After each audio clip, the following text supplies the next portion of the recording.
Hello बच्चों, आज potentiometer को समझते हैं। पोटेंशियोमीटर को शुरू करते हैं। जैसा कि इसके नाम से पता चल रहा है, potentio means potential difference, metre means जो मेजर करता हो। वह इलेक्ट्रिकल इंस्ट्रूमेंट जो पोटेंशियल डिफरेंस को मेजर करता हो, ओके, उसको हम क्या बोलते हैं? पोटेंशियोमीटर बोलते हैं। An instrument used to measure potential difference accurately. Okay, to measure potential difference accurately as compare to voltmeter. देखो, वोल्ट मीटर भी पोटेंशियल डिफरेंस को मेजर करता है, पर पोटेंशियोमीटर पोटेंशियल डिफरेंस को एक्यूरेटली मेजर करता है। ओके, वोल्ट मीटर ज्यादा यूज होता है क्योंकि इसका साइज कैसा होता है? स्मॉल होता है और इजी टू या कन्वीनियंस टू यूज होता है। पोटेंशियोमीटर का साइज थोड़ा ज्यादा बड़ा होता है। ओके, तो इस वजह से उसका यूज कम किया जाता है।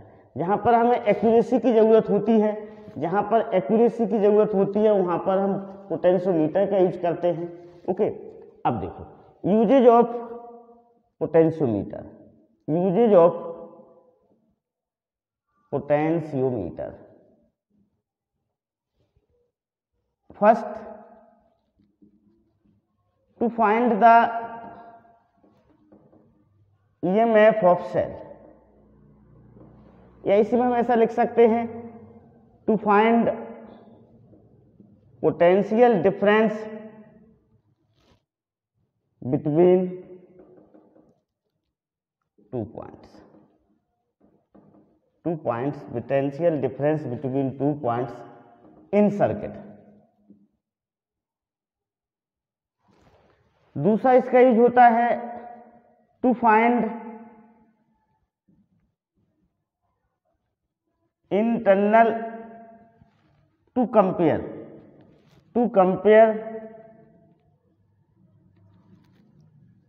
EMF of two cell. तीसरा इसका यूज होता है to find EMF of, to find internal resistance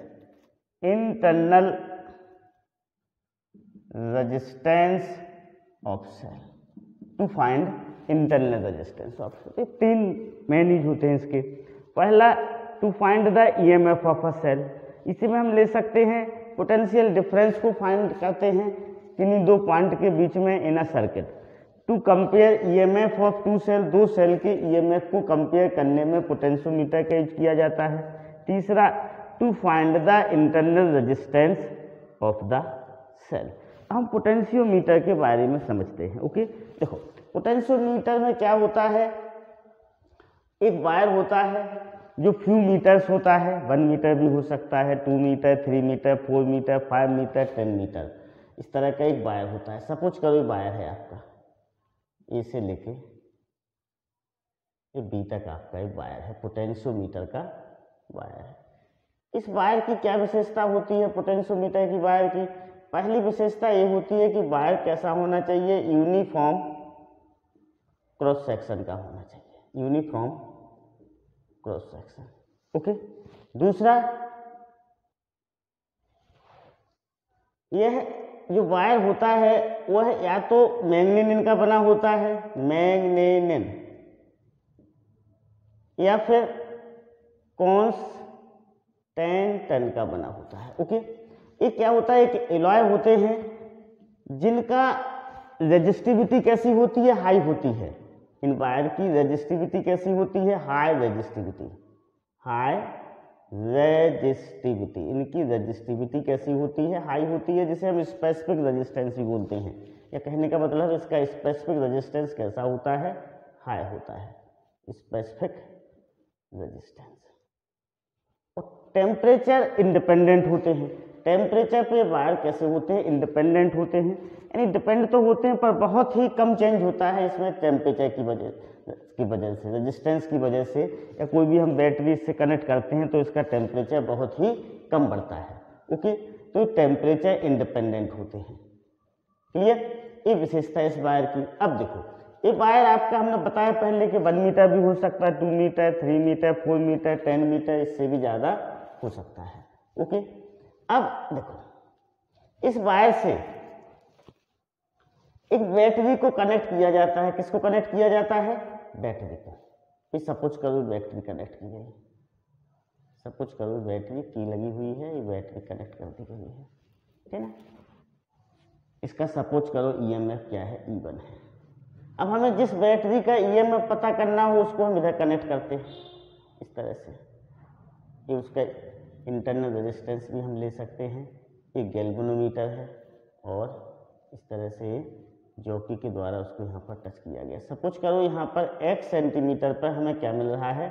no deflection मिल रहा है। क्या मिल रहा है? गैल्वेनोमीटर में नो डिफ्लेक्शन मिल रहा है। इससे हमें क्या पता चलता है? सपोज करो E2 है, इससे हमें पता चलता है कि इस सर्किट से कोई करंट नहीं बह रहा। अब देखो यहाँ पर किस कंसेप्ट का हम यूज करते हैं इसको फाइंड आउट करने के लिए।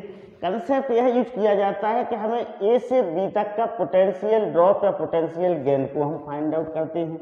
ड्रॉप हो रहा हो तो हम ड्रॉप को फाइंड आउट करेंगे, गेन हो रहा होगा तो हम गेन को फाइंड आउट करेंगे। A से B वायर तक का क्या फाइंड आउट करेंगे हम? Potential drop. इसलिए ड्रॉप यहाँ पर इसलिए हो रहा होगा, देखो यहाँ पर E1 है इसका EMF, तो यहाँ पर इसका मीनिंग क्या है कि इन दोनों के बीच में जो पोटेंशियल डिफरेंस है वो कितना है? E1 है। तो यहाँ पर भी E1 होगा, यहाँ पर E1 होगा, यहाँ पर क्या होगा? 0 होगा। सपोज करो कुछ समय के लिए, तो वो यहाँ पर भी क्या होगा? E1 होगा और यहाँ पर क्या होगा? 0 होगा। तो इतना पोटेंशियल ड्रॉप हो रहा है E1 से 0। ओके, ये कब संभव है? जब यहाँ पर कोई इंटरनल रेजिस्टेंस नहीं हो इस सेल का, या यहाँ का कोई रजिस्टर नहीं लगा हो। ओके, तो देखो हमारा मेन एम है इसमें कि हमें A से B तक का पोटेंशियल ड्रॉप को क्या करना है? फाइंड आउट करना है, A से B। तो पोटेंशियल ड्रॉप हम कैसे फाइंड आउट करते हैं? पोटेंशियल ड्रॉप को हम किस तरह से फाइंड आउट करते हैं? तो हम रेजिस्टेंस, वायर का रेजिस्टेंस इनटू करंट, उस वायर से कितना करंट बह रहा है, इस वायर का क्या रेजिस्टेंस है, इस वायर से कितना करंट बह रहा है, उससे पोटेंशियल ड्रॉप को हम क्या करते हैं? फाइंड आउट करते हैं। ओके, सपोज करो यहाँ पर जो पोटेंशियल ड्रॉप हो रहा है वह कितना हो रहा है? सपोज करो V हो रहा है। पोटेंशियल ड्रॉप A से B तक पोटेंशियल ड्रॉप कितना हो रहा है? V हो रहा है। अब इसकी लेंथ कितनी है? L है। अब हम potential drop per unit length को फाइंड आउट करेंगे। किसको फाइंड आउट करेंगे? Potential drop per unit length को, जिसे हम K से नोट करते हैं, तो हम K फाइंड आउट कर लेंगे। क्या फाइंड आउट कर लेंगे? K। वैसे यहाँ पर जब इस सेल में कोई इंटरनल रेजिस्टेंस नहीं है, यहाँ पर भी कोई रेजिस्टेंस नहीं जुड़ा हुआ है, तो A से B तक का पोटेंशियल ड्रॉप क्या निकलेगा? E1 निकलेगा। वैसे इस केस में क्या निकलेगा? E1 निकलेगा। तो हमने A से B तक के पोटेंशियल ड्रॉप को क्या कर लिया? फाइंड आउट कर लिया। उसे इस L से डिवाइड कर दिया, वायर की लेंथ से डिवाइड कर दिया, तो हमें क्या मिल गया? पोटेंशियल ग्रेडियंट मिल गया, जो कि potential drop per unit length होता है। क्या होता है? Potential drop per unit length होता है। तो हमें E मिल गया E1/L। क्या मिल गया? अब देखो, अब हमें सपोज करो पॉइंट C है। अब देखो इसका EMF कितना है? E2 है। इससे क्या पता चलता है कि यहाँ पर पोटेंशियल E2 है और यहाँ पर पोटेंशियल क्या है? 0 है। तो यहाँ पर पोटेंशियल कितना होगा? E2 होगा, और यहाँ पर पोटेंशियल कितना होगा? 0 होगा। तो यहाँ पर कितना पोटेंशियल ड्रॉप हुआ? E2 के इक्वल हुआ। कितना हुआ? E2 के इक्वल। तो E2 किसके इक्वल होगा? E2 इक्वल टू होगा K इंटू एक्स। किसके इक्वल होगा? K into x. क्योंकि इस वाले सर्किट में A से C तक पोटेंशियल ड्रॉप कितना हुआ? K इंटू एक्स हुआ, और यहाँ पर पोटेंशियल ड्रॉप कितना है? E2 है।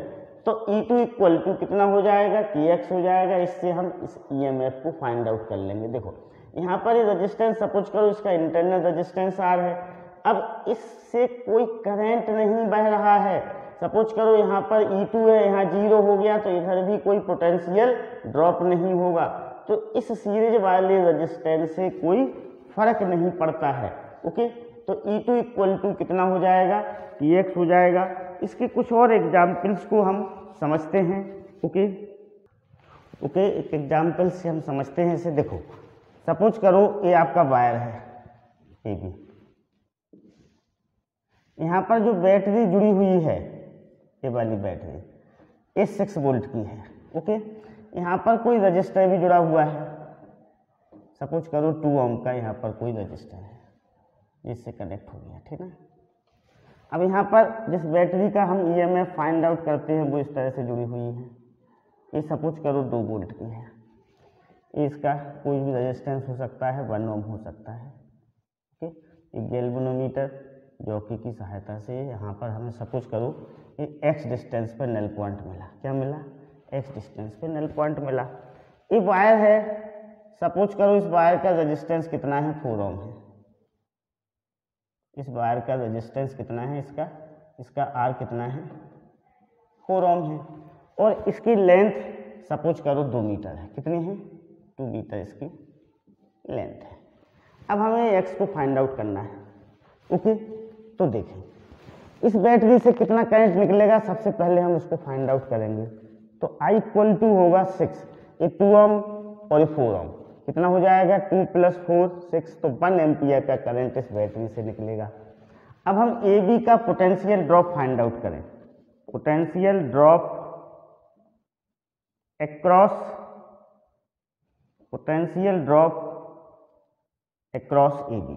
ए बी के अक्रॉस पोटेंशियल ड्रॉप को हम फाइंड आउट कर रहे हैं। तो पोटेंशियल ड्रॉप इक्वल टू क्या होता है, करंट इनटू रेजिस्टेंस। ओके,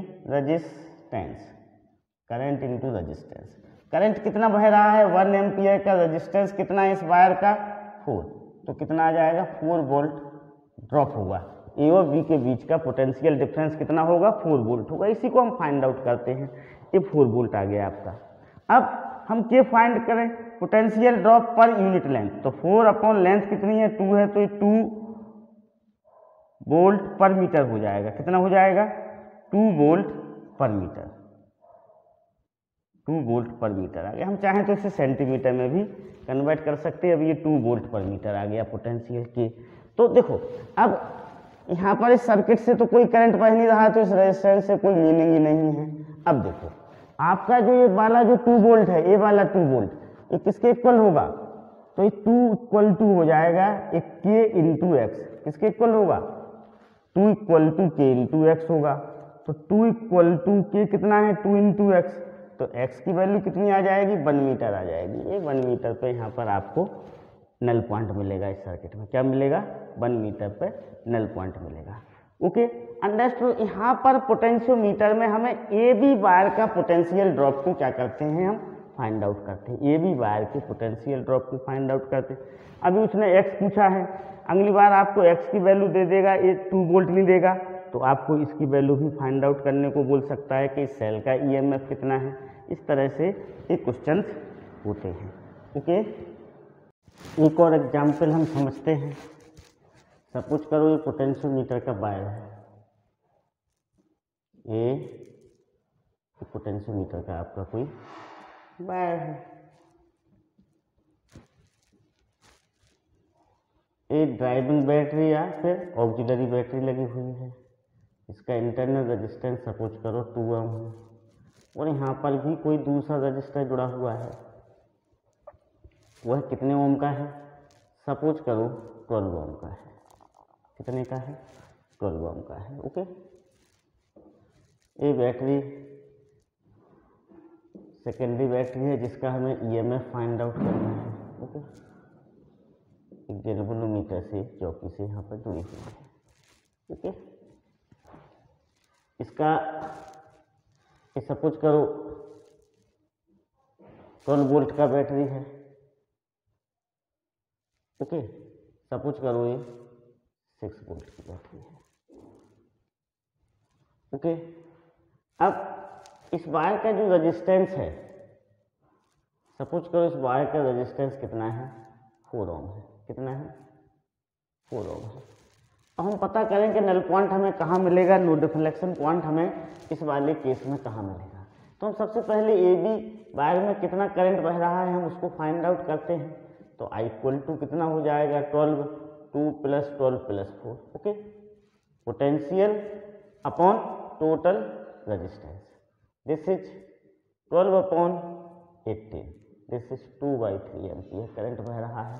अब potential drop across A B wire निकालेंगे हम। कहाँ पर निकालेंगे? Across A B wire, okay.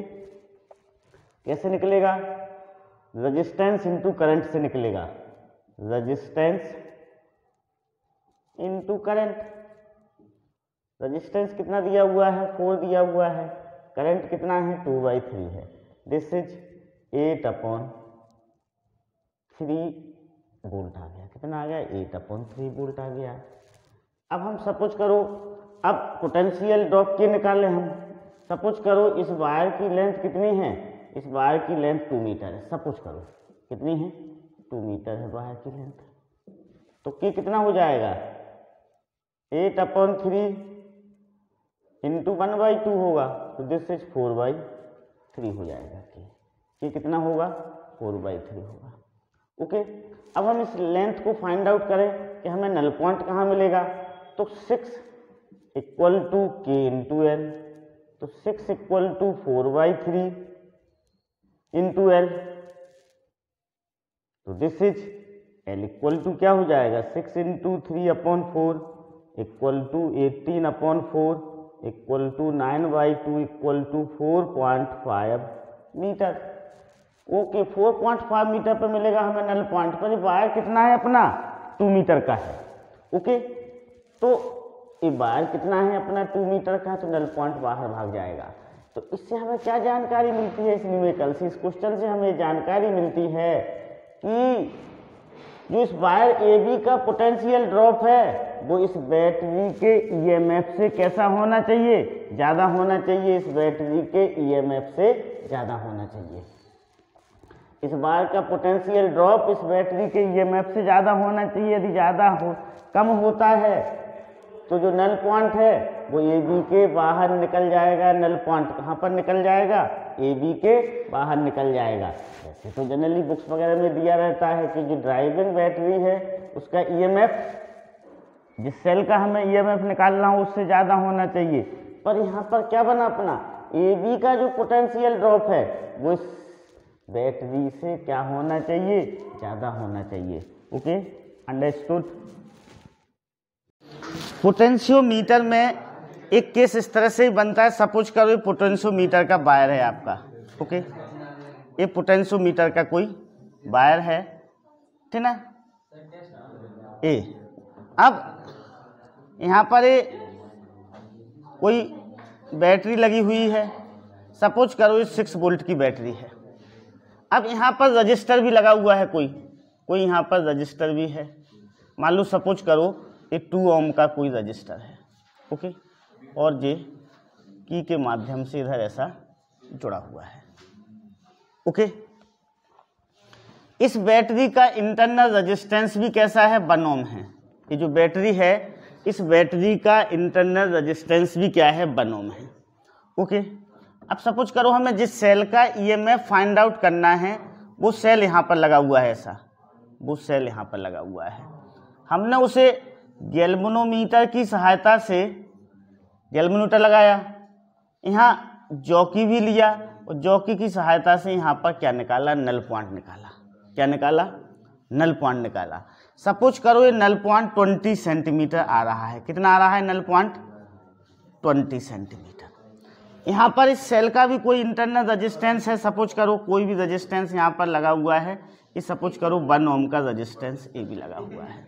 अब हमें क्या फाइंड आउट करना है? हमें फाइंड आउट करना है कि इस सेल का ईएमएफ कितना होगा, ओके। तो देखो हमें पहले इस ए बी वायर का ये पता करना पड़ेगा। देखो पोटेंशियल ड्रॉप कितना होगा इसमें? क्या होगा? पोटेंशियल, मतलब इसका पोटेंशियल ग्रेडियंट फाइंड आउट करेंगे हम ए बी वायर का। तो हमें पहले तो देखो हम इस सर्किट को भूल जाएंगे, सेकेंडरी सर्किट को, इस वाले सर्किट को। हमें पता करेंगे कि उस बैटरी से कितना करंट निकल रहा है। सबसे पहले हम इसको फाइंड आउट करेंगे कि बैटरी से कितना करंट निकल रहा है। तो देखो टोटल, अब इस वायर का आपको रेजिस्टेंस दिया रहेगा, क्या दिया रहेगा, इस पूरे वायर का आपको रेजिस्टेंस दिया रहेगा। मान लो सपोज करो इस वायर का रेजिस्टेंस 3 ओम है, कितना है, resistance of wire A B कितना है, 3 ओम है। Resistance of wire A B कितना है, 3 ओम है। और वायर ए बी की लेंथ आपको पता है यहाँ पर 100 सेंटीमीटर दी हुई है। तो हम इस बैटरी से कितना करंट ड्रॉ हो रहा है सबसे पहले हम उसको फाइंड आउट करेंगे। हमें अभी इससे कोई मीनिंग नहीं है ना, इससे कोई मतलब रखेंगे हम। तो देखो यहाँ पर टोटल रेजिस्टेंस कितना हो जाएगा इस वाले पूरे सर्किट का, देखो पूरा सीरीज में रहेगा, रहेगा कि नहीं रहेगा ऐसा। तो यहाँ पर जो I निकलेगा वो निकलेगा 6/1 + 2 + 3। तो क्या निकलेगा, 1 एम्पियर करंट क्या होगा, ड्रॉ होगा। यहाँ से 1 एम्पियर करंट निकलेगा जी, इस तरह से होते हुए यहाँ पर निकल जाएगा। हम सबसे पहले फाइंड आउट करेंगे कि इस वायर का पोटेंशियल ग्रेडियंट कितना है, के कितना है। ओके, हमें करंट मिल गया। अब करंट कितना मिल गया, 1 एम्पियर मिल गया। तो अब potential drop across A B, potential drop across A B कितना होगा। देखो पोटेंशियल ड्रॉप मतलब हमें पोटेंशियल डिफरेंस निकालना है ए और बी के बीच का, क्या निकालना है, पोटेंशियल डिफरेंस। तो पोटेंशियल डिफरेंस का फार्मूला होता है कि उस ए बी वायर से कितना करंट बह रहा है इनटू उस वायर का रेजिस्टेंस कितना है, कितना करंट बह रहा है उस वायर से, उस वायर का रेजिस्टेंस कितना है। तो करंट कितना बह रहा है, 1 एम्पियर का बह रहा है। रेजिस्टेंस कितना है वायर का, 3 है। तो यहाँ पर 3 वोल्ट का पोटेंशियल ड्रॉप होगा। पोटेंशियल ड्रॉप का मीनिंग ये है कि ए और बी के बीच में जो पोटेंशियल डिफरेंस होगा वो कितना होगा, 3 वोल्ट का होगा। देखो कुछ पोटेंशियल ड्रॉप यहाँ पर भी होगा क्योंकि यहाँ पर भी रजिस्टर है, कुछ पोटेंशियल ड्रॉप यहाँ पर भी होगा, वहाँ पर भी रजिस्टर है, लेकिन हमें इस वायर के पोटेंशियल ड्रॉप से मीनिंग है। तो इस वायर का पोटेंशियल ड्रॉप कितना हुआ, 3 वोल्ट हुआ। कितना हुआ, 3 वोल्ट हुआ। किसी भी पोटेंशियोमीटर में जब हमें सेल का ईएमएफ फाइंड आउट करना हो तो हमें इस वायर के पोटेंशियल ड्रॉप से ही मीनिंग होता है। अब देखो के निकाले हम, पोटेंशियल ग्रेडियंट मतलब के क्या होता है, potential difference upon length. Length कितनी है भैया, टोटल 100 सेंटीमीटर लेंथ है अपॉन 100। तो ये पोटेंशियल ग्रेडियंट हो जाएगा आपका 3/100। अब देखो अब हम आगे बढ़ते हैं। इतना कैलकुलेशन करने के बाद फिर हम इस सेल को लेंगे। अब देखो सपोज करो, देखो यहाँ पर मान लो सपोज करो इस सेल का ईएमएफ ई है। तो देखो इस सेल का ईएमएफ ई है, इसका मीनिंग क्या है, इसका मीनिंग ये है कि यहाँ पर जो पोटेंशियल है इन दोनों के बीच में जो पोटेंशियल डिफरेंस है वो क्या है, ई है। इस पॉजिटिव टर्मिनल और नेगेटिव टर्मिनल के बीच में जो पोटेंशियल डिफरेंस है वह किसके इक्वल है, ई के इक्वल है। तो यहाँ पर कोई रजिस्टर नहीं है तो यहाँ पर ई पोटेंशियल होगा, होगा कि नहीं होगा, यहाँ पर भी ई होगा। यहाँ आके हम सपोज करें 0 हो गया। अब इस नल पोजीशन पे, जब नल पोजीशन होती है उस पोजीशन पे इस सर्किट से कोई करंट नहीं बहेगा, उस पोजीशन में इस वाले सर्किट से कोई करंट नहीं बहेगा। तो जब करंट नहीं बह रहा है तो इसमें कोई पोटेंशियल ड्रॉप नहीं होगा। यहाँ पर ई है, इस कोने पे ई है, यहाँ पर 0 है, इधर 0 है, इधर 0, तो यहाँ पर भी क्या रहेगा, 0 रहेगा। मतलब इतने वायर का पोटेंशियल डिफरेंस कितना होगा, ई के इक्वल होगा। वहाँ इस रेजिस्टेंस से कोई फर्क नहीं पड़ रहा है। क्यों नहीं पड़ रहा है, क्योंकि सर्किट से कोई करंट नहीं बह रहा है। ओके, तो यहां से यहां तक का पोटेंशियल डिफरेंस कितना होगा, ई होगा। पर ये पोटेंशियल डिफरेंस कितना दिया हुआ है, अकॉर्डिंग टू दिस पोटेंशियल, मान लो सपोज करो ये पॉइंट सी है, पोटेंशियल डिफरेंस अक्रॉस मतलब potential difference across AC. AC कितना होगा potential difference drop, according to this k into 20 होगा। कितना होगा, के इंटू 20 होगा, क्योंकि जो दिस के क्या है, 1 सेंटीमीटर में कितना पोटेंशियल ड्रॉप हो रहा है ये बता रहा है। पर यूनिट लेंथ में कितना पोटेंशियल ड्रॉप हो रहा है, तो जो दिस इज 3/100 इक्वल टू 20 होगा। अब ये वैल्यू किसके इक्वल होगी? ये वैल्यू ई के इक्वल होगी। किसके इक्वल होगी? ये वैल्यू ई के इक्वल होगी, क्योंकि अकॉर्डिंग टू दिस सर्किट यहां से यहां तक का पोटेंशियल ड्रॉप कितना है? ई है। और अकॉर्डिंग टू दिस सर्किल यहां से यहां तक का पोटेंशियल ड्रॉप कितना है? दिस वन 3/100 इंटू 20 है। तो ई क्या हो जाएगा? ये वैल्यू जो होगी वह ई के इक्वल हो जाएगी। किसके इक्वल हो जाएगी? ई के। तो हम फाइंड आउट कर सकते हैं ई कितना हो जाएगा? 3/5 वोल्ट होगा। इस सेल का ईएमएफ कितना होगा? 3/5 वोल्ट होगा। यही कंसेप्ट पोटेंशियोमीटर का यूज होता है। सबसे पहले हम क्या करेंगे, इस वाले सर्किट को भूलेंगे और इस ए बी में पोटेंशियल डिफरेंस निकालेंगे। कितना पोटेंशियल डिफरेंस होगा? तो हम पूरे सर्किट की बैटरी से कितना करंट निकल रहा है। अब पोटेंशियल डिफरेंस कितना होता है? करंट इंटू जहां का भी हमें पोटेंशियल डिफरेंस निकालना है उसके रेजिस्टेंस का इंटू होता है। तो 3 वोल्ट का पोटेंशियल डिफरेंस है, मतलब 100 सेंटीमीटर पे 3 वोल्ट का पोटेंशियल ड्रॉप हो रहा है। तो 1 सेंटीमीटर पे कितना होगा? 3/100 का पोटेंशियल ड्रॉप होगा। तो 20 सेंटीमीटर पर कितना होगा? 3/100 इंटू 20। यही तो क्या होगी? ई की वैल्यू होगी, क्योंकि यहाँ पर भी इसके अकॉर्डिंग टू दिस यहाँ से यहाँ तक पोटेंशियल ड्रॉप कितना हो रहा है? ई के इक्वल हो रहा है। Okay, understood. तो हम इस कंसेप्ट का यूज करके अननोन सेल के ईएमएफ को क्या करेंगे? फाइंड आउट करेंगे। ओके, अब सपोज करो, मान लो सपोज करो आपको ऐसा भी क्वेश्चन आ सकता है, यहाँ पर कोई रजिस्टर ना दिया हो, सेल का कोई इंटरनल रेजिस्टेंस भी ना हो, तो फिर हम इसे कंसीडर नहीं करेंगे। हमारा जो करंट निकलेगा, मान लो सपोज करो यहाँ पर आपका कोई रजिस्टर नहीं दिया हुआ, सीधा जा रहा है। यहाँ पर भी कोई इंटरनल रेजिस्टेंस नहीं है, सीधा जा रहा है। ओके, तो देखो आई जो निकलेगा वो क्या होगा? आई 6/3 हो जाएगा डायरेक्ट। कितना हो जाएगा? क्योंकि इस वायर का रेजिस्टेंस कितना है? 3 है। यहाँ पर कोई रेजिस्टेंस नहीं है, क्योंकि यहाँ पर कॉपर का थिक वायर यूज किया होगा तो उसका कोई रेजिस्टेंस नहीं है। तो करंट आपका 2 एम्पियर हो जाएगा। कितना हो जाएगा? 2 एम्पियर। अब हम पोटेंशियल डिफरेंस निकालें, potential difference across A B, तो वो क्या हो जाएगा? Current into resistance. यहाँ का रेजिस्टेंस कितना है? 3 है, तो वो कितना हो जाएगा? 6 वोल्ट हो जाएगा आपका। पोटेंशियल ड्रॉप कितना होगा? ए से बी के बीच में 6 वोल्ट होगा। तो के की वैल्यू कितने निकलेगी? 6/100 निकल जाएगी के की वैल्यू। इस के से मतलब है पोटेंशियल ड्रॉप पर सेंटीमीटर। मान लो सपोज करो इस वायर की लेंथ 400 मीटर हो, सॉरी 400 सेंटीमीटर, तो यहाँ पर हम 400 से डिवाइड करेंगे उसे। अब ये क्या आ गया? ये आपको 20 दिया हुआ है, तो ई कितना हो जाएगा? 20 इक्वल टू हो जाएगा 20 इंटू के, तो दिस इज 20 इंटू 6/100, तो इक्वल टू हो जाएगा आपका 6/5 वोल्ट। कितना हो जाएगा? इक्वल टू 6/5 वोल्ट हो जाएगा। यहाँ पर इस सीरीज वाले रजिस्टर से कोई फर्क नहीं पड़ता है, क्योंकि उसमें कोई करंट ही नहीं बह रहा है, तो यहाँ पर कोई पोटेंशियल ड्रॉप नहीं होगा। इन दोनों के बीच में जो पोटेंशियल ड्रॉप होगा वो ई के इक्वल होगा। चाहे वो पोटेंशियल ड्रॉप हो, चाहे वो पोटेंशियल गेन हो, वह ई के इक्वल होता है।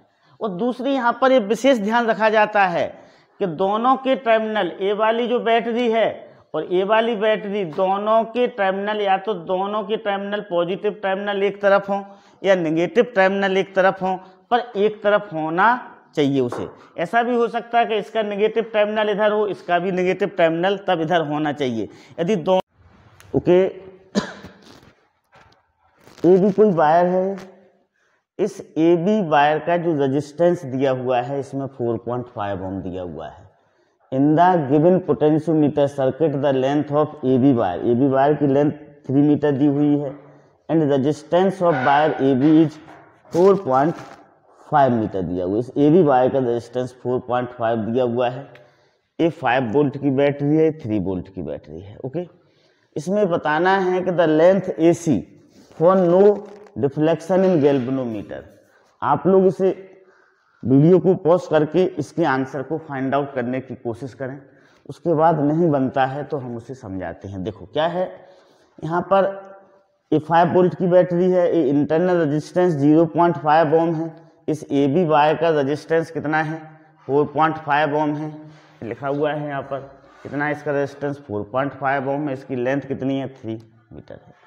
पर देखो इसका जो आंसर होगा वो नन ऑफ दीज होगा। क्यों होगा? क्योंकि दोनों सेल की पोलैरिटी कैसी है, अलग अलग है। जब दोनों सेल की पोलैरिटी अलग अलग होगी तो हमें यहाँ पर कहीं भी नल पॉइंट नहीं मिलेगा। इस पूरे ए बी वायर में, पूरे ए बी वायर में नल पॉइंट नहीं मिलेगा। ओके, तो इसका आंसर क्या होगा? नन ऑफ दीज होगा। अब नाउ सपोज करो इस कि हम यदि पोलैरिटी चेंज कर दें, क्या कर दें? पोलैरिटी चेंज कर दें। अभी तो इसकी पोलैरिटी अलग अलग है तो आपको कहीं पर भी नल पॉइंट नहीं मिलेगा। अब मान लो सपोज करो हम पोलैरिटी चेंज करते हैं, ये आपका 0.5 ओम हो गया, ये 5 वोल्ट की बैटरी हो गई, ये कोई वायर ए बी है आपका, क्या है? वायर ए बी है। ओके, यहाँ पर इसको हम ज्वाइन कर दें, ये बैटरी लगी हुई है, इसकी पोलैरिटी हमने क्या की? चेंज कर दी। सपोज को एक नया क्वेश्चन बनाते हैं, अभी 3 वोल्ट हो गया। ओके, इसका रेजिस्टेंस कितना है? 4.5 ओम है, लेंथ कितनी है इसकी? 3 मीटर है पूरी लेंथ, ऐसा दिया हुआ है। तो देखो टोटल रेजिस्टेंस कितना हो जाएगा? टोटल रेजिस्टेंस होगा 0.5 4.5 5 हो जाएगा। तो आई कितना बहेगा? जो आई बहेगा इस ए बी वायर से वो आई इक्वल टू क्या होगा? 5/4.5 प्लस 0.5 इक्वल टू क्या होगा? 1 एम्पियर होगा।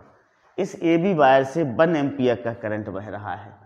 अब हम ए बी वायर में क्या निकालें? पोटेंशियल ड्रॉप निकालें। ओके, तो potential drop in wire A B, in wire A B. Potential drop हम कैसे निकालते हैं? Current into resistance. इस वायर ए बी से कितना करंट बह रहा है? 1 एम्पियर का। इस वायर ए बी का रेजिस्टेंस कितना है? 4.5 ओम का है, तो इतना पोटेंशियल ड्रॉप आ जाएगा ए बी वायर में। तो हम पोटेंशियल ग्रेडियंट निकाल लें, potential drop per unit length. तो के इक्वल टू कितना हो जाएगा? 4.5/3। इसकी लेंथ कितनी है? 3 मीटर है। Potential drop per unit length आ गया हमें, this is 1.5 volt per metre आ गया, 1.5 वोल्ट पर मीटर आ गया। अब हम इसका फाइंड आउट कर लें। देखो इसमें ये फार्मूला का यूज करेंगे हम, E इक्वल टू के एल। तो E कितना दिया आपको? 3 दिया। K कितना है? 1.5 है। L हम फाइंड आउट कर लें तो L हमें क्या मिल जाएगा? 3/1.5 इक्वल टू 2 मीटर L मिल जाएगा। इस वाले सर्किट में ये जो डिस्टेंस होगी ये 2 मीटर डिस्टेंस होगी। 2 मीटर डिस्टेंस पर गैल्वेनोमीटर में क्या होगा? और नल डिफ्लेक्शन होगा। पर इस वाले सर्किट में, इस वाले सर्किट का आंसर नन ऑफ दी जाएगा। हमें कहीं पर भी नल पॉइंट नहीं मिलेगा। क्यों नहीं मिलेगा?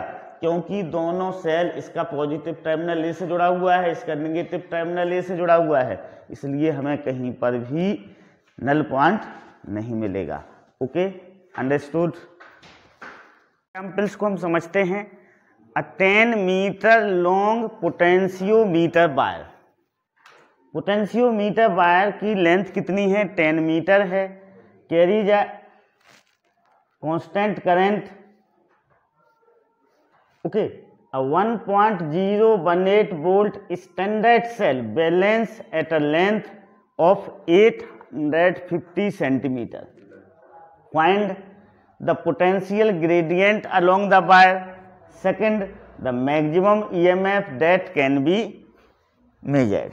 ओके, अपना ये पोटेंशियोमीटर का जो पहला यूज होता है to find the EMF of the cell, उससे ये बिलोंग कर रहा है। आपको पता है कि देखो किसी भी सेल के जब हम EMF को फाइंड आउट करते हैं तो उसमें इस फार्मूले का यूज करते हैं E इक्वल टू के एल। यहाँ पर K क्या है? पोटेंशियल ग्रेडियंट है। यहाँ पर K पोटेंशियल ग्रेडियंट है। ओके, अब 1.018 वोल्ट का जो सेल है उसे कितनी लेंथ बैलेंस कर रही है? 850 सेंटीमीटर। तो यहाँ पर E हो जाएगा आपका 1.018 वोल्ट हो जाएगा आपका, और L क्या हो जाएगा? 850 सेंटीमीटर। तो हम इस फार्मूले में जब हम पुट करेंगे तो हमें क्या मिल जाएगी, के की वैल्यू मिल जाएगी। के मीन्स पोटेंशियल ग्रेडियंट मिल जाएगा हमें, जो उसने पूछा है, the potential gradient along the wire. तो देखो के इक्वल टू क्या होगा, ई अपॉन एल होगा। This is 1.018 upon 850 okay volt पर सेंटीमीटर। ये अपना क्या हो जाएगा, के आ गया। ओके कितना आ गया, के आ गया। अब दूसरे क्वेश्चन में उसने पूछा है the maximum EMF that can be measured, वो है पोटेंशियोमीटर मैक्सिमम ईएमएफ को कितना मेजर कर सकता है। तो ये तो फर्स्ट का हो गया, इस सेकंड का लिखते हैं हम। देखो maximum EMF measured by potentiometer, maximum EMF measured by potentiometer. Okay potentiometer कितना मेजर करेगा पोटेंशियोमीटर, देखो वो होता है के इंटू मैक्सिमम लेंथ, के इंटू मैक्सिमम लेंथ। यहाँ पर के क्या है, पोटेंशियल ग्रेडियंट है, जो कि हम निकाल चुके हैं। तो 1.018 अपॉन 580, अच्छा 850 है यहाँ पर, क्या आएगा 850 आएगा। ओके कितना आएगा 850। ओके यहाँ पर भी क्या होगा 850 होगा। ओके इनटू मैक्सिमम लेंथ कितनी है उसकी 100 मीटर है, तो इस 100 मीटर को हम किस में कन्वर्ट कर लेंगे, सेंटीमीटर में। तो इतने वोल्ट को वह मैक्सिमम क्या करेगा, मेजर कर सकता है। ओके अंडरस्टूड, इतने वोल्ट को वह मैक्सिमम मेजर कर सकता। पोटेंशियोमीटर का दूसरा एप्लीकेशन होता है to compare the EMF of a cell, to compare the EMF of a cell, cell के ईएमएफ को कंपैरिजन करना। देखो जनरली न्यूमेरिकल्स प्रॉब्लम में पोटेंशियोमीटर को एक सीधा वायर ले लिया जाता है, पर एक्चुअली पोटेंशियोमीटर इस तरह से बनता है, उसे आप समझिएगा। ये मेटेलिक स्ट्रिप से एक वायर निकला आपका, ऐसा ये मेटेलिक स्ट्रिप से एक वायर निकला, उसके बाद यहाँ पर एक मेटेलिक स्ट्रिप लगा हुआ है, उससे यहाँ से फिर एक और वायर निकलेगा ऐसा, ठीक ना। ये 100 सेंटीमीटर हो गया, ये 100 तो 200 सेंटीमीटर हो गया। ओके फिर एक वायर यहाँ से ऐसा निकलेगा इस तरह से, ठीक ना। फिर एक वायर यहाँ पर ऐसा निकला, तो 400 सेंटीमीटर, 500 सेंटीमीटर का लेना हो 600, तो इस तरह से हम उसे बढ़ाते जाते हैं। ये क्या होते हैं, मेटेलिक स्ट्रिप होते हैं। तो 100 सेंटीमीटर, 200, 300, 400 इस तरह से। ओके अब आप यहाँ पर अपना बैटरी लगा सकते हैं इस तरह से। देखो एक बैटरी का टर्मिनल इधर से जाएगा ऐसा, ठीक ना। आप यहाँ पर चाहो तो रियोस्टेट भी लगा सकते हैं, जैसे यहाँ पर हम एक रियोस्टेट लगा लें इस तरह से, ठीक ना। इस तरह से रियोस्टेट लगा लिया, फिर यहाँ पर हम क्या लगाएंगे, बैटरी लगाएंगे। क्या लगाएंगे, बैटरी। ओके इस तरह से बैटरी लगेगी आपकी। इसका जो दूसरा टर्मिनल होगा वो यहाँ पर आएगा ऐसा, ठीक ना। यहाँ पर अपना ये दूसरा टर्मिनल आ गया। अब हमें जिस सेल का ईएमएफ फाइंड आउट करना हो, ठीक ना, हमें जिस सेल का ईएमएफ फाइंड आउट करना हो, हम उसको यहाँ पर कनेक्ट करेंगे। दो सेल को यहाँ पर ऐसे कनेक्ट करेंगे, एक सेल एक कनेक्ट किया। ओके दूसरे सेल को भी हम यहाँ से इस तरह से कनेक्ट करेंगे। सपोज करो ये E1 है, इसका ईएमएफ E2 है और इसका कितना है, E है। ओके अब इसे हम की के द्वारा इसको ले लेंगे। यहाँ पर एक की लगी होगी, यहाँ से एक गैल्वेनोमीटर जाएगा। गैल्वेनोमीटर हो सकता है गैल्वेनोमीटर में कोई रेजिस्टेंस यहाँ पर लगा हुआ हो, और जॉकी के द्वारा हम फिर उसे कहीं पर भी जहाँ पर भी हमें वो मिलेगा नल पॉइंट, हम उसे क्या कराते हैं, टच कराते हैं।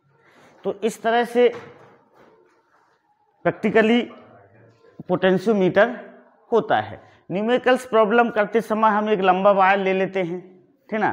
उसको लेते हैं कि लंबा वायर है, उसकी लेंथ क्या है 400 सेंटीमीटर है, पर प्रैक्टिकली वो इस तरह से बना होता है। यहाँ पर एक स्केल भी लगी होती है, वो स्केल को मैं बनाना भूल गया हूँ। यहाँ पर एक स्केल्स लगी होती है जिस स्केल से हम उसकी रीडिंग को क्या करते हैं, फाइंड आउट करते हैं। 100 सेंटीमीटर की स्केल भी लगी होती है। अब देखो यहाँ पर कंडीशन क्या होना चाहिए, जो ये ई है जैसे हम ऑक्सिलरी बैटरी बोलते हैं या स्टोरेज बैटरी बोलते हैं, इस ई का ईएमएफ इस E1 और E2 दोनों से क्या होना चाहिए, ज़्यादा होना चाहिए। यदि ज़्यादा नहीं होता है तो फिर हमें कहीं पर भी नल पॉइंट नहीं मिलेगा। तो स्टोरेज बैटरी जिसे हम ऑक्सिलरी बैटरी भी बोलते हैं, इसका ईएमएफ इन दोनों जिन सेल का हमें कंपैरिजन करना है ईएमएफ का, उससे क्या होना चाहिए, ज़्यादा होना चाहिए। अब देखो यहाँ पर सपोज करो हमने ई सेल को क्या किया, बैटरी को कनेक्ट किया। अब नल पॉइंट हमें सपोज करो L1 पोजीशन पे मिला। कहाँ पर मिला, L1 पोजीशन पर। तो यहाँ पर E1 is directly proportional to L1 हो जाएगा, या फिर हम उसे ऐसे भी लिख सकते हैं, देखो के तो कांस्टेंट रहता है, E1 इक्वल टू KL1 हो जाएगा। अगली बार में हम इस की को यहाँ से इससे टच कराएंगे, तो E2 सर्किट से करंट में E2 सर्किट काम करेगा। तो सपोज करो हमें उसका नल पॉइंट क्या मिला, L2 मिला, तो KL2 हो जाएगा। दोनों को हम डिवाइड करेंगे तो E1 upon E2 equal to क्या होगा, L1 अपॉन L2 होगा। हम इस फार्मूले का यूज करके दो सेल्स का क्या करते हैं, कंपैरिजन करते हैं ईएमएफ का। तो यहाँ पर देखो कंडीशंस क्या है। पहली कंडीशन तो है कि जो स्टोरेज बैटरी है, ऑक्सिलरी बैटरी है, इसका ईएमएफ E1 और E2 दोनों से क्या होना चाहिए, ज़्यादा होना चाहिए। यदि ज़्यादा नहीं होगा तो यहाँ पर हमें नल पॉइंट कहीं पर भी नहीं मिलेगा। दूसरी कंडीशन, दोनों के पॉजिटिव टर्मिनल्स, इन तीनों की मतलब पॉजिटिव टर्मिनल्स एक ही पॉइंट से क्या होना चाहिए, जुड़े होना चाहिए। या तो पॉजिटिव जुड़े होना चाहिए या फिर नेगेटिव जुड़े होना चाहिए। ओके, यदि इधर पॉजिटिव हो इधर नेगेटिव हो तो हमें नल पॉइंट नहीं मिलेगा। ओके, तो यहाँ से हम ये अपना 0 सेंटीमीटर से 100 सेंटीमीटर हो गया, यह 100 से 200 सेंटीमीटर, ये 200 से 300 सेंटीमीटर और ये 300 से 400 सेंटीमीटर हो गया। यहाँ पर हम चाहें तो एक स्केल लगी होती है, ठीक ना, यहाँ पर एक स्केल रहेगी, उसको आप चाहो तो बना सकते हैं। देखो एक छोटी सी स्केल होगी 100 सेंटीमीटर की, यहाँ से ऐसे ये सपोज करो ये आपकी स्केल है। यहाँ पर 0 लिखा होगा, फिर यहाँ पर 10 होगा इस तरह से, फिर 20, बीच में भी पार्ट्स होंगे, फिर 30 इस तरह से, उसके इस तरह से पार्ट्स बनेंगे। ओके, तो इस तरह से एक स्केल लगी होगी यहाँ पर 40, 50, जिससे हम क्या कर सकें, उसे मेजर कर सकें नल पॉइंट को आसानी से। 60 इस तरह से यहाँ पर क्या होगा, 100 होगा ये स्केल में, ठीक ना। ओके, तो ये 0 से 100, 100 से 200, 200 से 300, 300 से 400। ओके, रियोस्टेट का इसलिए यूज किया जाता है, रियोस्टेट करंट को भी डिवाइड करता है, पोटेंशियल डिफरेंस को भी डिवाइड करता है। तो रेजिस्टेंस को कन्वर्ट करने के लिए हम इसका क्या करते हैं, रियोस्टेट का यहाँ पर यूज करते हैं। Okay, understood, clear. ओके, यहाँ पर एक की लगी होती है, क्या है, की है। अब मान लो हमें अभी तो जो E1 सेल सर्किट में आ रहा है, अब इस E1 को हटाना है तो इस की को हम यहाँ चालू कर देंगे और E2 को क्या ले लेंगे, सर्किट में ले लेंगे। तो E2 वर्क करने लगेगा। E2 के लिए बैलेंसिंग लेंथ कुछ अलग होगी, तो E2 इक्वल टू KL2 हो जाएगा। E1 के लिए बैलेंसिंग लेंथ L1 थी, दोनों को डिवाइड करेंगे तो E1 upon E2 equal to L1 upon L2 से हम इसे फाइंड आउट कर सकते हैं। बोर्ड एग्जाम में यदि आपसे सर्किट डायग्राम पूछा जाता है कि पोटेंशियोमीटर का सर्किट डायग्राम बनाइए जिसमें हम दो सेल के ईएमएफ का कंपैरिजन करना चाहते हैं, तो आप इस तरह का सर्किट डायग्राम बना सकते हैं। यहाँ पर ये ध्यान रखना कि जहाँ पर ये 0 वाली पोजीशन होती है वहाँ पर हमें सेकेंडरी बैटरी और जिन सेल का ईएमएफ निकालना हो उनको रखा जाता है। वो दोनों के टर्मिनल्स कैसे रखे जाते हैं, तीनों के सेम रखेंगे, या तो तीनों के पॉजिटिव टर्मिनल्स यहाँ से निकलेंगे या फिर तीनों के नेगेटिव टर्मिनल्स यहाँ से निकलेंगे। Okay, understood, clear. In a potentiometer arrangement, a cell of EMF 1.25 volt gives a balance point at 30.0 centimetre of length. NCERT का 3.12 क्वेश्चन है। E1 दिया हुआ है हमें 1.25 वोल्ट, ओके, और L1 कितना दिया हुआ है 35.0 सेंटीमीटर दिया हुआ है, okay. If the cell is replaced by another cell and the balance point shift to L2 63.0 centimeter, what is the EMF of the second cell? Comparison of EMF of two cells से related problem है। तो देखो, let EMF of second cell is E2, तो क्या हो जाएगा अपना formula E1 upon E2 equal to L1 upon L2। ये क्या हो जाएगा अपना फार्मूले। इस फार्मूले का यूज करके हम इसको क्या कर लेंगे, फाइंड आउट कर लेंगे। E1 1.25 है, E2 हमें फाइंड आउट करना है, L1 35.0 है, L2 63.0 है। तो this is 1.25 upon L2 equal to, इसे हम 7 से डिवाइड करेंगे तो 5 आएगा, इसे 7 से डिवाइड करेंगे तो कितना आएगा, 9 आएगा। अब इसको हम सॉल्व करके E2 को क्या कर सकते हैं, फाइंड आउट कर सकते हैं। 1.25 इंटू 9 इक्वल टू 5E2, तो E2 इक्वल टू कितना हो जाएगा 1.25 इंटू 9 अपॉन 5। ये E2 की आपकी वैल्यू हो जाएगी वोल्ट में, ओके, क्लियर। इसे हम सिंप्लीफाई करेंगे तो कितने से कैंसिल होगा, 4 से कैंसिल हो जाएगा, ये इधर 4 आएगा, तो 9/4 मीन्स 2.25 वोल्ट क्या हो जाएगा, अपना आंसर हो जाएगा। तो दूसरे वाली जो बैटरी है, दूसरे वाला जो सेल है, उसका पोटेंशियल कितना आ जाएगा 2.25 वोल्ट क्या हो जाएगा, इसका आंसर हो जाएगा। 2 सेल का पोटेंशियोमीटर का यूज है, जिसमें 2 सेल का क्या किया जाता है, कंपैरिजन किया गया है, ओके। पोटेंशियोमीटर का जो तीसरा यूज होता है, पहला यूज क्या था पोटेंशियोमीटर का, to find the EMF of the cell.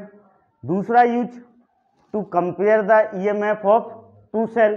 तीसरा यूज ये है कि to find the internal resistance of the cell. किसी भी सेल के इंटरनल रेजिस्टेंस को हम फाइंड आउट कर सकते हैं। तो to find internal resistance of a cell, ये उसका तीसरा यूज है पोटेंशियोमीटर का। इसका हम सर्किट डायग्राम आपको बनाते हैं, ओके। देखो, सपोज करो ये वायर है आपका, यहां से शुरू होता है, ओके। यहाँ पर ये मेटेलिक स्ट्रिप है, फिर यहाँ पर ये मेटेलिक स्ट्रिप है, फिर यहाँ से वो यहाँ गया वायर, यहाँ पर भी एक मेटेलिक स्ट्रिप है इस तरह से, ठीक ना। मेटेलिक स्ट्रिप जो होगी वो सेम, ओके, एक मेटेलिक स्ट्रिप है। फिर यहाँ से एक वायर गया और यहाँ पर भी ये मेटेलिक स्ट्रिप है, तो यहाँ से वायर गया, ओके, और यहाँ पर सब कुछ करो, ये 4 मीटर का वायर है, ओके। अब देखो, एक यहाँ से वायर निकाला इस तरह से हमने, ओके। यहाँ पर सपोज करो इस तरह में, ऐसे में मेरा बैटरी ले ले, this one is battery, okay. हम चाहें तो यहाँ पर रियोस्टेट का भी यूज कर सकते हैं, है ना। कोई भी रेजिस्टेंट ले ले, ऐसा ऐसा, ये वायर लेके ऐसा ऐसा निकालने उसे, ठीक ना, ये रियोस्टेट हो गया, ठीक है। फिर देखो, अब यहाँ से हम एक बैटरी लें, जिसका हमें क्या निकालना है, EMF को हमें, जिसका इंटरनल रेजिस्टेंस हमें क्या करना है, फाइंड आउट करना है, ओके। तो ये बैटरी हमने ले ली, ओके। यहाँ पर हो सकता है इसका कुछ इंटरनल रेजिस्टेंस हो, तो उसको भी हमने क्या किया, बना लिया। यहाँ पर एक रजिस्टर को हम क्या करेंगे, इसके पैरेलल में, सेल के पैरेलल में कनेक्ट करेंगे, और वहाँ पर एक की को कनेक्ट कर लेंगे, ठीक ना। की इसलिए कनेक्ट करेंगे कि जब हमें करंट, इस सर्किट से करंट को फ्लो कराना होगा, तो हम इस की को क्या कर देंगे, ऑन कर देंगे, ओके। और यहाँ से एक गैल्वेनोमीटर लिया, गैल्वेनोमीटर को यहाँ से नल पॉइंट कहीं पर आपको मिलेगा। ओके, अभी बैटरी यहाँ पर रियोस्टेट लगा हुआ है, यहाँ पर आप एक की का भी यूज कर सकते हैं चाहें तो, ठीक ना, की का यहाँ पर भी यूज किया जा सकता है ऐसे, ठीक ना, एक की है, और इसको हम इसको यहाँ पर इसको जोड़ दें। ओके, तो ये उसका क्या बन गया, सर्किट डायग्राम बन गया। To find the internal resistance of the cell, हम इस सेल का इंटरनल रेजिस्टेंस को फाइंड आउट करना चाहते हैं। ई है, सपोज करो ये क्या है, डी है, ये ड्राइविंग बैटरी या ऑक्सिलरी बैटरी कहलाती है, ठीक ना। इसमें से करंट यहाँ से पहले ये पॉजिटिव टर्मिनल इधर जुड़ा हुआ है, ये से इधर जुड़ा हुआ है। ओके, तो ये उसका क्या हो गया, सर्किट डायग्राम हो गया, इस तरह से बनेगा। अब देखो, सपोज करो ये जो की है ये कैसी है, ऑफ है। इसका मीनिंग है कि इस सर्किट से कोई करंट नहीं बह रहा है। ये वाली की ऑन है, ये वाली की कैसी है, ऑफ है। इस वाले नीचे वाले सर्किट से कोई करंट नहीं बह रहा है। तो आपको जो वैल्यू मिलेगी वो क्या होगा, इक्वल टू हो जाएगा के L1। सपोज करो ये डिस्टेंस कितनी है, L1 है, कितनी है, L1 पे हमें क्या मिल रहा है, नो डिफ्लेक्शन मिल रहा है गैल्वेनोमीटर पे, क्या मिल रहा है, नो डिफ्लेक्शन L1 पर। ओके, तो ए की इक्वल टू क्या हो जाएगा आपका, के L1 हो जाएगा। अब ये कब के लिए है, जब ये वाली जो की K1 है इसको K1 ले लें, इसको K2 ले लें। की K2 कैसी है, ऑफ है, यहाँ पर K2 इज ऑफ, कैसा है, ऑफ है, ऑन नहीं है। Okay, clear, understood. तो एक इक्वल टू के L1 बनेगा। अब हम इसको ऑन करेंगे तो भैया अब कुछ करंट, इससे करंट निकल के इस सर्किट में कुछ करंट बहेगा। इधर वाले सर्किट में कुछ करंट नहीं होगा, पर ये वाला सर्किट में कुछ ना कुछ करंट बहेगा। हम सपोज करो इससे आई करंट निकलता है, क्या निकलता है, आई करंट निकलता है। इसका जो रेजिस्टेंस है वो कैपिटल आर है, तो यहाँ पर कितना पोटेंशियल ड्रॉप होगा, आई इंटू आर के इक्वल पोटेंशियल ड्रॉप होगा। किसके इक्वल पोटेंशियल ड्रॉप होगा, आई इंटू आर के इक्वल पोटेंशियल ड्रॉप होगा, होगा कि नहीं होगा। तो अब सपोज करो उसके बाद फिर हमने जॉकी को बैलेंस किया, तो सपोज करो वो जॉकी यहाँ पर L1 पर क्या हुई, बैलेंस हुई। ये क्या हो जाएगा आपका, L2 बैलेंस पर हुई। ये L1 से थोड़ा कम होगा, L1 से इसकी वैल्यू थोड़ी कम होगी। तो अब हम यहाँ पर लिखते हैं when K2 is on, K2 को हमने क्या किया, ऑन किया। तो यहाँ पर देखो पोटेंशियल कितना है, E है, कितना है यहाँ पर पोटेंशियल, E है। और यहाँ पर जो ड्रॉप हुआ वो क्या हुआ, I इंटू आर हुआ। कितना ड्रॉप हुआ, I इंटू आर। तो यहाँ पर जो पोटेंशियल होगा वो E माइनस क्या होगा, IR होगा। कितना होगा, E माइनस IR।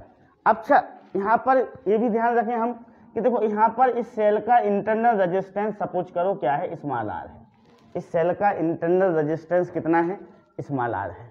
ओके, तो यहाँ पर भी पोटेंशियल ड्रॉप होगा। यहाँ पर जो पोटेंशियल ड्रॉप होगा वो किसके इक्वल होगा, आई इंटू आर के इक्वल होगा। यहाँ पर जो पोटेंशियल ड्रॉप होगा वह किसके इक्वल होगा, आई इंटू आर के इक्वल पोटेंशियल ड्रॉप होगा। ओके, अब हम K2 इज ऑन किया, तो देखो यहाँ पर जो पोटेंशियल ड्रॉप होगा वो कितना होगा, E माइनस आई आर के इक्वल होगा। और जो I की वैल्यू होगी, I की वैल्यू होगी E upon R plus R. Okay, I की वैल्यू क्या होगी, यहाँ पर जो करंट बह रहा है वो किसके इक्वल होगा, I equal to E upon R plus R. क्योंकि ये पूरा सर्किट किस में है, सीरीज में है। टोटल रेजिस्टेंस कितना होगा, R capital R plus R होगा। ओके, तो ये हो जाएगा अपना। अब यहाँ पर देखो, यहाँ पर जो L2 डिस्टेंस है, ये L2 डिस्टेंस जो, तो KL2 किसके इक्वल होगा, E माइनस आई आर के इक्वल होगा। KL2 किसके इक्वल होगा, E माइनस आई आर के। और I की वैल्यू हम ये पुट करेंगे यहाँ पर, तो KL2 E minus I. I कितना है यहाँ पर, E upon R plus R, ये हो जाएगा, ठीक है। अब इसको हम सिंप्लीफाई करते हैं। तो ये हो जाएगा आपका KL2। इसमें से हम E को कॉमन निकाल लें तो जी 1 minus R upon R plus R होगा। KL2 क्या होगा, E R plus R minus R upon capital R plus R। तो KL2 इक्वल टू हो जाएगा E R upon R plus R। अब देखो ये सपोज करो एक क्वेश्चन, अब हम इसको डिवाइड करें। सपोज करो कैसे डिवाइड करेंगे, देखो यहाँ पर E की वैल्यू कितनी है, या फिर इसमें हम E की वैल्यू रख दें। E की वैल्यू है KL1, तो यहाँ पर हम E की वैल्यू को रख रहे हैं, तो E की वैल्यू KL1 हमने इधर पुट कर दी, R प्लस R। ओके, अब K से K कैंसिल हो गया। ओके, तो देखो यहाँ पर क्या हो जाएगा, ये हो जाएगा अपना L2 equal to L1 R upon R plus R। ठीक है, अब हमें इसको सिंप्लीफाई करके हमें R की वैल्यू को क्या करना है, फाइंड आउट करना है। तो हम L2 को इधर लाएं, R प्लस R को इस तरफ ले जाएं, तो R plus R equal to हो जाएगा L1 अपॉन L2R। ओके, अब देखिएगा R इक्वल टू हो जाएगा L1 upon L2R minus capital R। R को हम कैपिटल R को कॉमन निकाल लेंगे तो L1 अपॉन L2 माइनस 1। ये अपना फार्मूला बन गया इंटरनल रेजिस्टेंस को फाइंड आउट करने का। R equal to capital R L1 upon L2 minus 1। अब देखो, अब आपको पता चल गया होगा L1 क्या है। L1 है जब इस की को ऑफ रखा गया है, इस यहाँ पर कोई रजिस्टर कनेक्ट नहीं किया गया है। जब की को ऑफ रखेंगे तो यहाँ कोई करंट नहीं बहेगा, मतलब इसका कनेक्शन यहाँ पर रजिस्टर R को कनेक्ट नहीं किया गया है सेल के बेरल में। और L2 क्या है, तब नल पॉइंट मिलना जब यहाँ पर हमने रजिस्टर R को क्या कर दिया, कनेक्ट कर दिया पैरेलल में सेल के। ठीक है, तो जब हम इस की को ऑन करेंगे तो ये सर्किट क्या हो जाएगा, चालू हो जाएगा। इस पूरे में से I करंट बहने लगेगा। ओके, और यहाँ पर जो पोटेंशियल ड्रॉप होगा वो I इंटू R के इक्वल होगा। ओके, तो सेल का जो V है वो किसके इक्वल हो जाएगा, E माइनस IR के इक्वल हो जाएगा। देखो इसे हम दूसरे तरीके से हम ऐसे भी समझ सकते हैं कि हमें पता है कि स्मॉल r इक्वल टू क्या होता है, capital R E upon V minus 1 होता है। E क्या बता रहा है, EMF of the cell. V क्या बताता है, टर्मिनल पोटेंशियल ऑफ द, ठीक है, टर्मिनल पोटेंशियल बताता है। तो E तो हमें डायरेक्ट मिल गया था KL1। अब यहाँ पर हमने KL2 को E माइनस IR के इक्वल किया, तो E माइनस IR किसके इक्वल होता है, V के इक्वल होता है। किसके इक्वल होता है, V की। तो हम यहाँ पर E की जगह हम क्या रखेंगे, यहाँ पर KL1 रखेंगे, और ये क्या हो जाएगा, V हो जाएगा। किसके इक्वल हो जाएगा, ये V के इक्वल। तो V की जगह हम क्या रखेंगे, KL2 माइनस 1। तो R इक्वल टू क्या हो जाएगा, capital R L1 upon L2 minus 1। हम उसे ऐसे भी समझ सकते हैं, एक तरीका तो ये है। ओके, कि E के यहाँ पर जो टोटल EMF क्या हो जाएगा इसका, E माइनस IR हो जाएगा। I की वैल्यू क्या है, E upon R plus R है। और फिर हम उसको आगे सॉल्व करते गए तो हमें फार्मूला मिल गया, R equal to small r equal to capital R L1 upon L2 minus 1। या फिर दूसरा तरीका ये है, हमें पता है कि जो सेल का इंटरनल रेजिस्टेंस का फार्मूला होता है वो यह होता है, small r equal to capital R E upon V minus 1। अब E KL1 है और यहाँ पर KL2 किसके इक्वल है, V के इक्वल है। तो इस V की जगह हम क्या रख देंगे, KL2 रख देंगे, तो हमें फार्मूला मिल जाएगा। बस हमें ध्यान रखना है L2 वह नल पॉइंट है कि जब सेल के पैरेलल में कोई रेजिस्टेंस R को क्या कर दिया हो, कनेक्ट कर दिया हो। Okay, understood. The balancing length of cell is 560 centimeter in potentiometer experiment. Okay, when an external resistance of 10 ohm is connected in parallel to the cell, the balancing length changes by 60 centimeter. If internal resistance is n upon 10 ohm, n integer है, find n। यह है JE man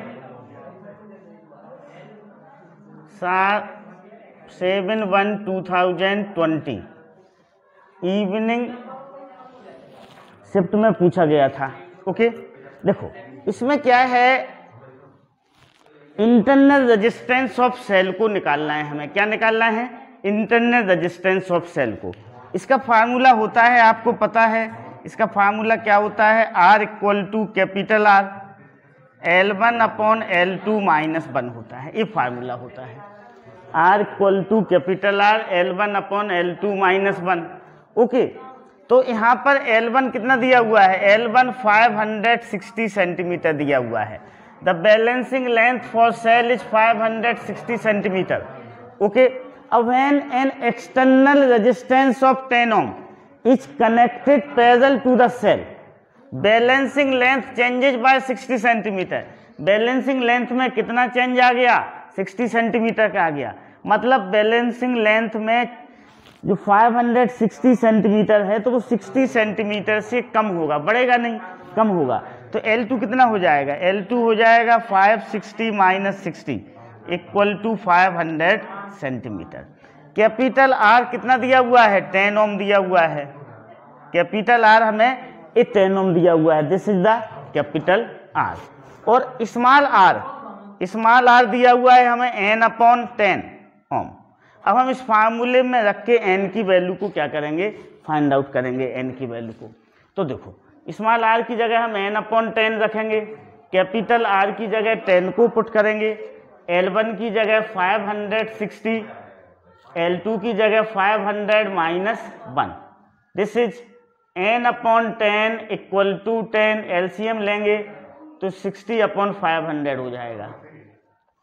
ये 10 से 10 cancel हो गया, 0 से 0 cancel हो गया। तो n अपॉन 10 इक्वल टू कितना हो गया, 6 अपॉन 5 हो गया। तो n equal to 6 into 10 upon 5, this is 6 into 2। तो n इक्वल टू कितना आ जाएगा, 12 आ जाएगा। n अपना क्या हो जाएगा, यहाँ पर देखो हमने इस फार्मूले का यूज किया। ये फार्मूला हमें पहले से पता था कि जब पोटेंशियोमीटर की सहायता से हम सेल के इंटरनल रेजिस्टेंस को फाइंड आउट करते हैं तो R इक्वल टू क्या होता है, capital R L1 upon L2 minus 1 होता है। तो इस फार्मूले का यूज करके हमने उससे क्या किया, फाइंड आउट किया है। ओके,